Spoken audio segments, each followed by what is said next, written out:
প্রিয় মানুষগুলো চোখের সামনেই এত বড় হয়ে যাচ্ছে, আমি টেরই পাচ্ছি না। সুন্দর সেদিন মাত্র কোলে ছিল, আজকে এত বড় হয়ে যাচ্ছে। এখন নিজেই বসতে পারে ভ্যানের উপর। এর থেকে আনন্দের আর কি হতে পারে? বড় হওয়ার দেখে আমি অনেক খুশি আর অনেক অভিভূত সৃষ্টিকর্তার কাছে। হ্যালো বন্ধুরা, সুস্বাগতম এবং শুভেচ্ছা ও ভালোবাসা দিয়ে আজকের টপ্পকপি ব্লগটা শুরু করলাম প্রথমে এই জার্নির ভিডিও দিয়ে। আজকে আমরা গিয়েছিলাম একটু বাহিরে কিছু কেনাকাটা করব বাচ্চাদের জন্য। তার মানে মার্কেট করতে আমার কিন্তু এতই ভালো লাগে। বাচ্চাদের সাথে মার্কেট করা খুবই আনন্দের আর খুবই ব্যস্ততম একটা সময়। মার্কেট করতে খুবই পছন্দের জিনিসগুলো ওরা নিজেদের মতো করে চুজ করতে পারে। মার্কেটগুলো করেছি ওদের পছন্দ মতো। অবশেষে বাসায়ও ফিরলাম। বাসায় ফেরার সময় ওদের পছন্দ মতো কিছু পেয়ারা আর মিষ্টি আপেল কুল এগুলো নিতে ভুললাম না। বাসায় ঢুকেই প্রথমে নিজেদের ড্রেসগুলো পরিবর্তন করলাম আর ব্যস্ত হয়ে গেলাম সকাল সকাল কিছু খাবার তৈরি করব বলে। আমার রোজ তো মহাব্যস্ত, কিভাবে কোথায় কি খেলাধুলা করবে, ক্যামেরায় কোনো ভুল ত্রুটি ধরা পড়ছে কিনা সবসময় সংশোধন করার চেষ্টা করে। মেয়েটা আমার খুবই লক্ষ্মী। আসলে মেয়েরা সবসময় নাকি লক্ষ্মী হয়, লক্ষ্মী বলতে কিন্তু খুবই সুন্দর শোনায়। মেয়েরা সাধারণত মায়ের ঘর সাজায় আর আমার রোজ আমার ঘর সাজায়। আমি সকাল সকাল রুটি তৈরি করেছি ওদের জন্য, সাদা রুটি, একেবারে চালের রুটি। এটা আমি নিয়েছিলাম বাবার বাড়ি থেকে চালের গুঁড়ো, আর সেই চালের গুঁড়ো থেকে তৈরি হয়েছে সাদা রুটি। খুবই টেস্টি। আমার রোজ আর ছোট বাবু খুবই পছন্দ করে, আর ওদের বাবারও খুব পছন্দ চালের সাদা রুটি। চালের সাদা রুটির সাথে অবশ্যই মাংস ওদের খুবই পছন্দের, কিন্তু আজকে ভাগ্যবশত মাংস সকাল সকাল রান্না করা হয়নি, করা হয়েছে আরও অনেক কিছু। বাইরে যেহেতু গিয়েছিলাম, টুনটুনি খাবার দেখা মাত্রই বসে গেছি ওর পছন্দের টেবিলে, এবার ওই খাবে। আর এদিকে আমার রোজ হচ্ছে ডেকোরেশন করার পদ্ধতি খুঁজে বেড়ায়, সবসময় কিভাবে আরও সুন্দর দেখাবে সেই পদ্ধতি খুঁজে বেড়ায়। আসলে আমি এগুলো রেখেছিলাম যাতে গরম ভাবটা চলে যায় আর রুটিটা ভালো থাকে। রুটি তৈরি করার পর ঠিক এইভাবে চালের গুঁড়ো কিংবা বাঁশের একটা ঝাঁকার মধ্যে রাখলে রুটিটা একেবারে নড়বড়ে নষ্ট হয় না, একেবারে টাটকা অনেক সুন্দর ভালো থাকে। টুনটুনিদের খাবারগুলো আমি রেডি করছি আর নিজের জন্য কিছু করে রাখছি, যাতে পরবর্তীতে আমি চটপট আমার কাজগুলো সেরে করতে পারি ভালো কিছু। তার মানে ঘরের কাজগুলো। ওদের খাবারটা আমি ওদের জন্য তৈরি করে দিলাম, এবার হচ্ছে ওদের খাবার পালা। সাথে কিছু রাতের তরকারি আর কিছু ভাজি আর ডাল ছিল, ওগুলোই আমি রেডি করছি ওদের জন্য। টুকটুকি তো আমার সাদা রুটি খাওয়া শুরু করেছে, নরম যেহেতু কাই করে তৈরি করা ওর খুবই পছন্দ, যার কারণে খাওয়া শুরু করে দিয়েছে। রোজকে বলেছিলাম, রোজ তো আরও ঠিক ওভাবে খেতে পারবে না, যার কারণে ওর জন্য অন্য কিছু রাখা হয়েছে আর রেডিও করে দিয়েছি। আমি শুধু ওকে বলেছিলাম, মা তুমি একটু বসো, তোমার জন্য আমি সব কিছু রেডি করে নিয়ে আসছি, একটু ধৈর্য ধরতে হবে। খাবার খেতে বসে অবশ্যই ধৈর্যের প্রয়োজন আছে, ধৈর্য ধরা হচ্ছে ভালো। মাঝে মধ্যে ওদের জন্য আমি ঠিক এইভাবে সাদা রুটি তৈরি করে দিই আর ওরা খুব মজা করে খায়। টুকের জন্য আমি রেডি করেছিলাম শুধু ডিমের ভাজি, তারপর আবার অন্য কিছু। সাদা রুটিটাই আমি ওর জন্য ঘি দিয়ে ভেজে দিয়েছিলাম। রোজের ধৈর্য আর নেই, যার কারণে দেখতে আসছে মা কী করছে। মাকে দেখতে এসে বলছে যে মা তুমি এতক্ষণ আমাকে বসিয়ে রেখেছো কেন? তুমি চটজলদি আমার জন্য খাবারটা দাও, খুব খিদে পেয়েছে।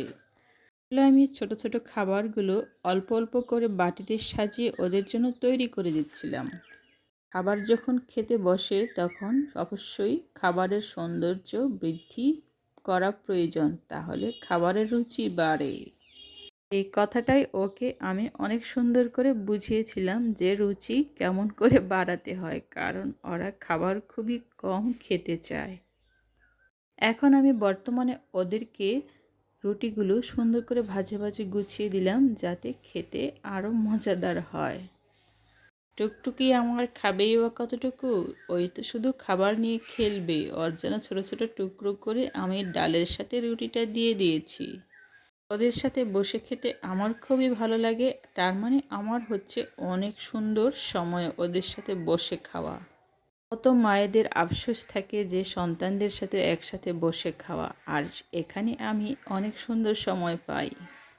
তার জন্য বাচ্চার বাবাকে অনেক অনেক ধন্যবাদ। আমি আমার সুন্দর মূল্যবান সময়টুকু আমার টুকটুকিদের সাথে ব্যয় করতে পারি।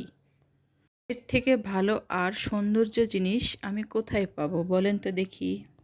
টুকুকে একটু পানি খাইয়ে দিলাম যাতে করে ওর গলাটা একটু ভেজা থাকে। রুটিগুলো যেহেতু একটু শুকনো, যার কারণে পানি দিয়ে দিয়েছি।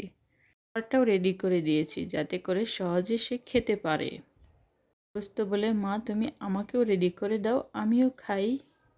বললাম, খাও মা খাও, এখন তো খাবার সময়, এখন চট করে খেয়ে নাও, গরম গরম খুব মজা লাগবে। রুটিগুলো খুবই ভালো লাগছিল। অনেক দিন পর চালের রুটি খাচ্ছিলাম, মানে আতপ চালের রুটি, খুবই টেস্টি আমার কাছে। আমার মনে হয় চালের রুটি সবারই পছন্দ, ধবধবে আর টুলটুলে, খুবই ভালো। সকাল সকাল বাচ্চার বাবা সাদা রুটি দিয়ে ওকে দিয়েছিলাম, কিছু মাংস ওই খেয়ে গিয়েছিল, রাতের ছিল, ওকে দিয়ে দিয়েছি। আর আমরা এখন তাড়াহুড়ো করে সবজিটা খেয়ে নিচ্ছি। রুটি, ভাজি, আর এখানে ছিল পুঁই শাক আর আলু দিয়ে ভাজি আর কিছু ডাল। এইভাবেই আমাদের সকালের নাস্তা আজকে। বন্ধুরা, আমাদের রুটিগুলো কেমন হয়েছে অবশ্যই জানাবেন। খাওয়া দাওয়ার পর্ব প্রায় শেষ। এখন হচ্ছে ঘরে যত ছোট ছোট বড় বড় সব হাঁড়ি পাতিল আছে সবগুলো ধুয়ে পরিষ্কার করার পালা। যেমন খেতেও টেস্টি হয়, সুস্বাদু হয়, আর এমনি সবগুলো পরিষ্কার করতেও কিন্তু টেস্টি লাগে আর সুস্বাদু লাগে। কেননা পরিষ্কার হচ্ছে ইমানের অঙ্গ, তাই না? তো পরিষ্কার করেই ফেললাম। এখন রোজ বলছে, মা আমি একটু খেলতে যাই। আমি বললাম, কোথায় খেলতে যাবে মা এত রৌদ্রে? বাচ্চাদের খাওয়া দাওয়া করিয়ে অনেকটাই এখন মনে হচ্ছে যে আমি আমার অর্ধেক কাজ গুছিয়ে ফেলেছি। এখন বাচ্চারা এখন নিজেদের মতো করে খেলাধুলা করবে, কারণ ওদের পেটের ভোজন হয়ে গেছে। মাদের তো অনেক কাজ থাকে, এতই কাজ থাকে, সব কিছু গুছিয়ে গুছিয়ে রাখার কাজ।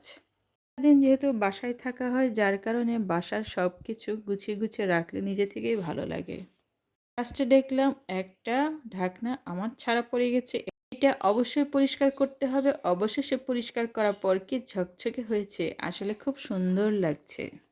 আর এইভাবেই হচ্ছে আমার পরিষ্কার করার দিনগুলো খুব সুন্দর যায়। এটাকে সবগুলো পরিষ্কার করার পর রেখে দিলে নিজে থেকে খুবই ভালো লাগে। একটার পর একটা ভাজে ভাজে রেখে দিই আর খুব পরিপাটি মনে হয়। খাওয়া দাওয়ার পরও মনে হলো ছোটটাকে একটু ডিম পোস্ট করে দিই, তেল দিয়ে কড়াই ডিমটা ছেড়ে দিয়েছি। এর অংশটা হয়ে যাওয়ার পর দেখলাম নিচের দিকে কিছুটা এখনও নরম আছে, সেটা একটু ভেঙে দিলাম আর উল্টে দিয়ে বাচ্চাকে দেওয়ার জন্য রেডি হয়ে গেলাম। আর আমার টুনটুনিরা দেখো ফ্লোরের ভিতর নামটা লেখালেখি করছে। এত পড়াশোনা, এতই ব্যস্ত, দুজনে মিলে লেখালেখি করছে। হ্যাঁ, খুবই ভালো বুদ্ধিমতির কাজ। এটাই একটু ফু ফু করে দিলাম যাতে ঠান্ডাটা হয়, আর একটু খাওয়ালাম। আর রোজের দাঁত দেখাবো বলে আমরা সেজেগুজে বাইরে চলে আসলাম টুকটুকিদের নিয়ে। কোলে করে আসছে, আর কোলে করে আসার পথে কিছুটা ভিডিও করে নিলাম।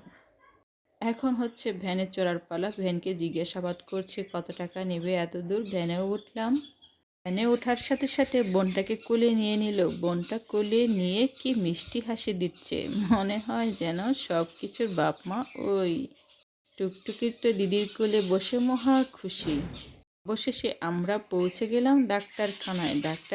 ডাক্তারের অপেক্ষায় অনেকক্ষণ বসেও ছিলাম। ডাক্তারখানায় বসে অপেক্ষা করছিলাম। ইতিপূর্বে ডাক্তার আরেকজন রোগী দেখছিল, আর আমরা বসে বসে অপেক্ষা করছি এই টুকটুকিদের নিয়ে। নতুন জায়গায় বসে ওদের অনেকটাই দেখতে পাচ্ছি, খুবই আনন্দ লাগছে আর স্বতঃস্ফূর্তভাবে বসে আছে। ডাক্তার আমাদের সিরিয়াল দিয়ে দিয়েছে, এরপরে হচ্ছে আমাদের সিরিয়াল, আর আমরা বসে আছি একটু আরাম করে বাতাস খেতে খেতে। কেননা এখন অনেকটাই গরম পড়েছে, বাহিরে বের হলে অনেকটাই ভালো করে বোঝা যায়। ঠিক এইভাবে আমার সোনার দিনগুলো শুরু থেকে শেষ হয়।